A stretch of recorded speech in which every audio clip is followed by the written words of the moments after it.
অ hello' অ দেহা ফাকুৱা ফাকুৱা আহিলে আৰু বেছি দিন নাই একদিন আছে মাজত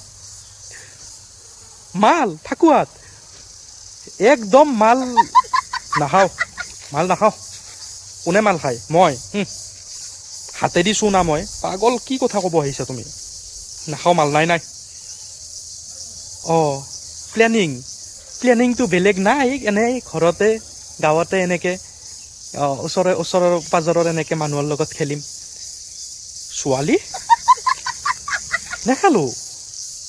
ওচৰ পাজৰৰ ছোৱালীৰ লগত মোৰ কি কথায়ে তুমি মানে সৰু কথা এটা ডাঙৰ কৰা তোমাক লগ কৰিব যাম ফাকুৱাৰ দিনা মোৰ ঘৰৰ পৰা সেই ৩৫-৪০ কিলোমিটাৰ দূৰ তোমাৰ ঘৰ ফাকুৱাৰ দিনা মই গাড়ী লৈ কিনে সেই ৪০ কিলোমিটাৰ তোমাক লগ কৰিব যাম আধা ৰাস্তাত বাল্টিঙেদি পানী মাৰিব বোকা মাৰিব কোনোবাই ৰং লগাব কি লগ কৰিব নেগেলে ব্ৰেকআপ হ'ব কি কথা কয় মই লগ কৰিব যাই পেলাই মই জিন্দা ঘূৰি আহিব পাৰিম না ঘৰত কি পাগল ছোৱালী ভাল পালো ফাকুৱাৰ দিনা মই ৪০ কিলোমিটাৰ গাড়ী লৈ হেল্ল' কি ব্ৰেকআপ কি বেছি আপি ভাল পালো